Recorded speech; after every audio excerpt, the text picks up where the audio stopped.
Wisdom. Life is not a fairy tale. If you lose your shoe at midnight, you're just drunk.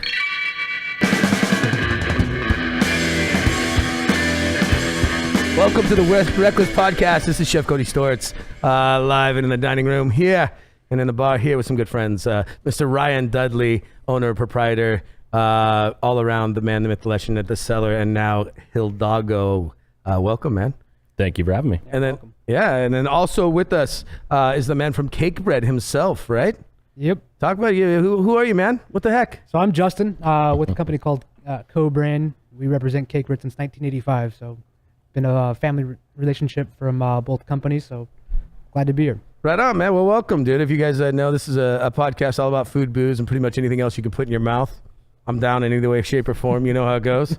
And we sit and we talk about things that are out of the norm of protesting and politics and all that other crap that I'm tired about reading about obnoxious Facebook posts and Instagram nonsense. So, Ryan and I go way back, and it's kind of cool. Actually, thanks for coming in, man. I know that we talked many times about sitting in on podcasts, and usually it's somebody else telling us what to say. So this time, I can't do that shit, dude. It's just me and you, bro. See how that goes? That's perfect. Yeah, man. Yeah, so, absolutely. yeah. And I actually, I call Ryan all the time. He gives me great advice about, the things that nobody else really talks about in this business, and it's not easy. This place and this thing we do is, I want to say draining in the best way possible. Yeah, for sure. And, like you said, Cody, I've reached out to you as well. And it's important, I think, when you own your own business and certainly own your own restaurant, to have a pool of resources and people you can reach out to. And, I often keep that pretty tight, that circle, and you're definitely one of them. And you and I had some good talks, and they're always a little more fun, a little bit of alcohol involved as well. Yeah, right. I've always enjoyed our time together. Well, that's how it always goes, man. You got to have a little boost to know what the truth is. That's right. I think that's how it works, man. Absolutely. And I think we're kind of on the same path right now. I think you should let everybody know you own two different concepts now, right? I mean, the one's new. Yeah. One in a lot like the light of this, and of course an older version, but in the higher end spectrum of the business, fine dining, great cocktails. You've made a stake in that, and then on the other side now you've picked up a new adventure that is in a different price point, still quality, quantity. Tell us a little about what's going on, man, because I'm intrigued as I do the same thing. So yeah, no, the timing was pretty incredible, wasn't it? I've owned the Cellar since 2004. I bought in there at 28 years old, and the intention was to have another restaurant or other businesses, but the economy kind of pushed that goal back. But there's a restaurant in my same building, Cafe Hidalgo, that I worked at when I was in college. I opened that restaurant 20 years ago. I worked there for about 4 years, and I've always had my eye on it. And the former owner and I have remained dear friends, and he was ready to move on. And so we took it over last Wednesday. We're rebranding it with Hidalgo, dropping the cafe part of it. We're really excited about taking it a more distinctly Mexican direction. But the thing at the Cellar that's been so incredible over the last few years is our bar program. And we've almost... unbelievable, man. Yeah, thank you. And we've kind of outgrown that space to a large degree. I mean, the Cellar is a wonderful restaurant. It's got that Disney design, and it's almost 50 years old. But, I mean, there's not room for expansion down there, absent dynamite and pickaxes. And that kind of, absent being in a different place. Right. Exactly. So, yeah, we started looking at Hildago, and we got in there Tuesday night at 9 o'clock, and we renovated that entire bar in 36 hours. It was just grind. Yeah, man, you're the only person I know that has it like me. I'm like, don't fuck around.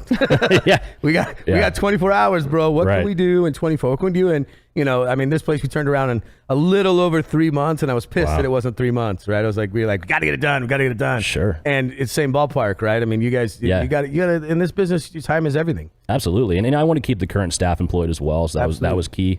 There are a lot of longtime employees there, good people, and they got families. They got bills to pay too. So the more we're closed, those things don't become a reality. And we got reopened Thursday afternoon for lunch, and then dinner was full service the whole nine. And it's always a wild ride, but it came together pretty quickly. I'm feeling good about it. Yeah, so your butt just unpuckered is what you're saying. No, I wouldn't say that yet. Just out of, you got the paint off your hands. Yeah. Yeah, no, you can focus on, hey, maybe there's food coming out now. Yeah. Doing their job. That's what I mean is that it takes, I say butt puckered is the first run, then your balls will drop much later is basically how it goes. I had to do it for you, dude. You're so proper. You should put that on a graph. No, you need to graph that out so people can really understand. This is how you open a restaurant. Right. Butt pucker here, balls drop here, And then over here, we haven't figured out till later. We'll talk about that later. That's when you start getting late all the time. Yeah, that's when you get a cold. That's how it goes. Yeah, right. But That's where I get bronchitis. Start drinking whiskey at 11 a.m. on a what day is it? Wednesday? Yeah. yeah, don't even think about that. Dude. Don't even think about days and times. It all is a blur. It all is a blur.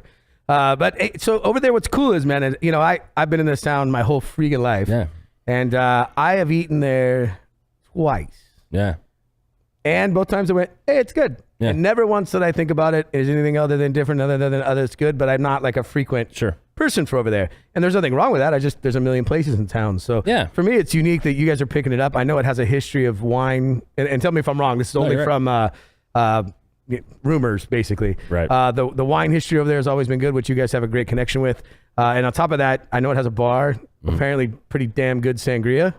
Very good. Well, Yeah. And now we're very proud of that sangria recipe. It's brand new.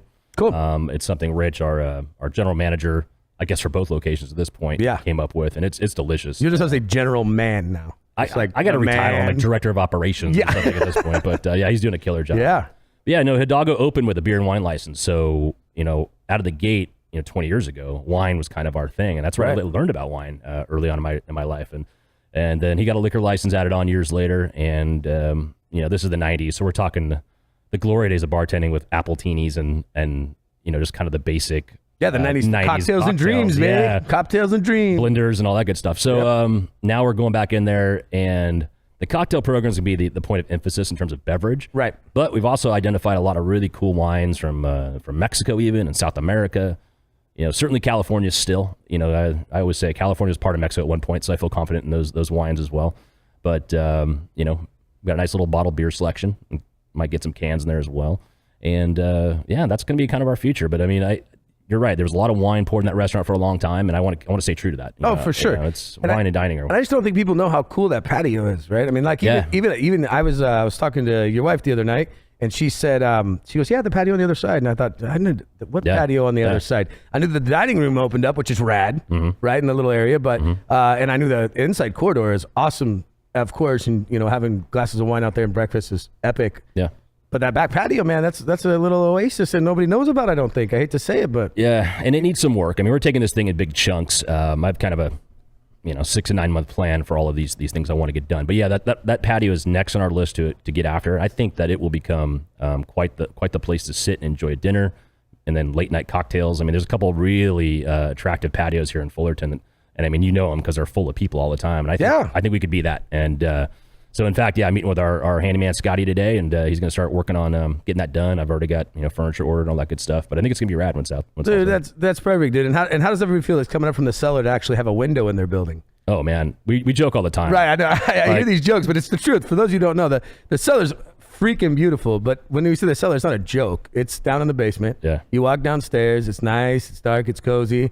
But everybody in there is really white, and I mean that by they don't see the sun. Not as a racist thing. Don't get all crazy, everybody. Right? But I mean, everybody down there is, that's where you're at. You're in the cellar, man. Well, I keep joking. I'm gonna dim the lights at Hildago because we're all not as attractive as we were when we were down there. It's one of those things. But everybody gets a free subscription to the tanning bed. You're like, here you go, buddy. Yeah, it's pretty cool. But we brought up all the management from the cellar. Not all of them, obviously. We promoted management from within, and then brought over Dustin Adams, who has been our bar manager for the last couple of years, and then we promoted Monica, who's also been a manager and bartender for us for a couple of years. Both fantastic, people and at their job, 100%, and in the community, dude. Both great people. And they rode that wave with me at the cellar over the last 5-6 years, rebuilding that business after all the economic stuff. So, and then obviously Rich has been, he's my right and left hand. That guy's been killing it for me for years and playing a heavy role in what's happening up there. And then our executive chef just got back from his military deployment. He did his reserve duty.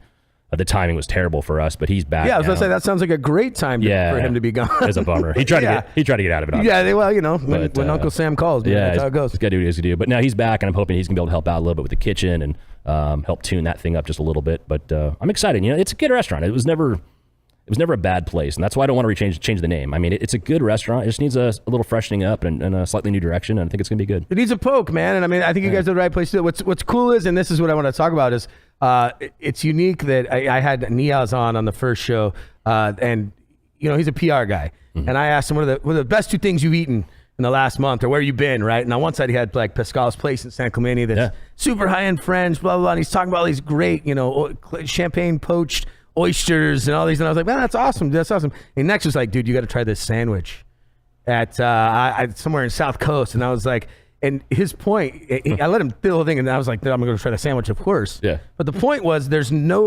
food has become one thing. And everybody puts all the food in the same light now. Street food and fine dining. Yeah. It's a price point margin, but nobody's like going, the best food is fine dining and this food is not, and that food is this, and this drink. Everybody's just like, no, this is awesome. And if it's $5 or $100, there's different validity now in food. And I think as restaurateurs, we're now starting to see that where it's like, how do I spread my wings across the battlefield kind of versus this is my game or that's what we're good at. It's like, well, no, you have to be good at kind of all of it when the sun goes down and everybody's chips land. I agree. I have a pretty basic approach when it comes to restaurants. You got to have great food, great drinks, great service, and it's got to be all in a very comfortable environment and atmosphere. But I think the expectation of what is a great drink or what a great plate of food is very different than it was 5-10 years ago, maybe even 3 years ago. Right. People are way more savvy about stuff like that, and I think that's why, sadly, you see a lot of these mid-market concepts struggling so mightily these days. Some of these companies that have grown leaps and bounds over the last 30 years, but now they're closing doors. It can't always be about, dinner for two for $20 and 4 courses and you take something home with you. It just can't be like that and pump out good quality food. I mean, tell me if I'm wrong, but it's kind of the death of the Chili's and Fern bars, right? I mean, I was trying to just name any names, but yeah, something of that. Name the names, bro. I worked at Fridays forever, dude. I'm a proud guy, dude, of learning what I learned there and also not being there anymore. Well, sadly, our Fridays closed, man. Yeah, I know. Sad. So sad. Yeah, when they bulldozed it, I had a nice little kiss goodbye. That's how it goes. What else are you going to do? But we all kind of come up in that era, and then I think that era is kind of going away. I agree, but the demand's still going to be there. I mean, there's still people going to want that price point, and I think there's an opportunity to deliver there. So that's what I think Hildago is going to be kind of geared towards. Well, you're a mom and pop version of that, which is different. Yeah. I think there's and the word craft is kind of out the window, but sure. But I think there's a place to be the community hangout spot that's affordable, that's good, and approachable. Approachable is a big thing that I've been trying to hit here, right? Without being like cliche, right? You got to like find that things like somebody looks at a menu and knows what that is. There's an approachability to that versus. Yeah. Not everybody likes foie gras. Right? Why, I don't know, but not everybody likes it. And not only that, I have a restaurant now where I can wear a baseball cap and shorts where my staff won't even let me go in there in my normal attire at the cellar half the time. So, right. It's nice to have that casual yet good experience too. I mean, it's nice. I think that's perfect for Fullerton. I do too, man. Yeah. I think you're going to do great over there, man. And it's cool. I just think the patio thing is clutch. Yeah. And opening up is clutch. And the way the bar the faces. I mean, my wife who works right across the way stares at it all day. I know, man. It's awesome, dude. And that you guys are there. I think food there. I was even looking at even some burrito posts you guys put up the other day, and I'm stoked to have it be that for you guys. And that's a new light. That's existing menu. So I'm excited to see what we do moving forward. But yeah, those cooks are capable, man. They're good, solid cooks. They crank. They put good food out. I made the menu considerably smaller than it was. Took it down by maybe 60%. Thank you, God. Yeah, it was massive. It's crazy because that's one of those places that I'm sure over time, and I don't know, but I'm going to guess real quick, is that everybody that touched that kitchen left something. Yeah. And somebody went, I like that. And whoever the owner was went, well, we can't get rid of it. Right. Yeah, I ran the menu mix. I ran the menu mix, and I mean, you had items that sold 6 items and things like that. So it's and it's hard, man, because people get emotional about their food, and I don't want to be insensitive to that. And my heart goes out to those people. But I mean, it is. Hate to say it, it's a business too, and it's got to be able to function. I love to watch you lie because I wouldn't give a shit, and I know that. Well, I know you're mad. I know this is so much better. Yeah. I know you wouldn't, but all right. I'm big-hearted again. You're not a lie there. Okay, I'll call it even. But that's what it takes. You gotta take the bottom third and put it away. Yeah. The bottom third don't sell. It don't sell. I mean, let's face it. Our new sangria is a home run. We poured it at that Uncorked event, and it outsold my lobster bisque for the cellar, and I've never seen that ever happen. First time ever, right? Ever. And then, of course, we had a couple guests in yesterday, and they liked the old one better. And I'm like, well, all right, but I'm not gonna. Ours is quality. It's fresh juices, and it's this stuff never touches plastic. Rich is very he's hardcore with our bar program. It's no joke. It's no joke. Yeah, so it's tough. I dig that, man, and I'm sure all these things run parallels with wine too. I see it even like wine pricing. So I'll be interested to hear what you say too. I mean, we develop these things, and Ryan's gonna know way more, but I'm just barely dabbling in that part of this, but.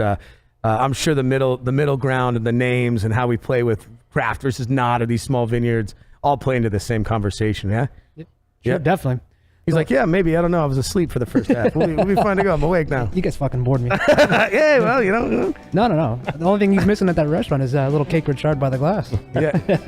Yeah, well, we'll see. Right on, man. Well, hey, first round done. Hats off to you, man. We'll be back right after this. Wreckless Podcast.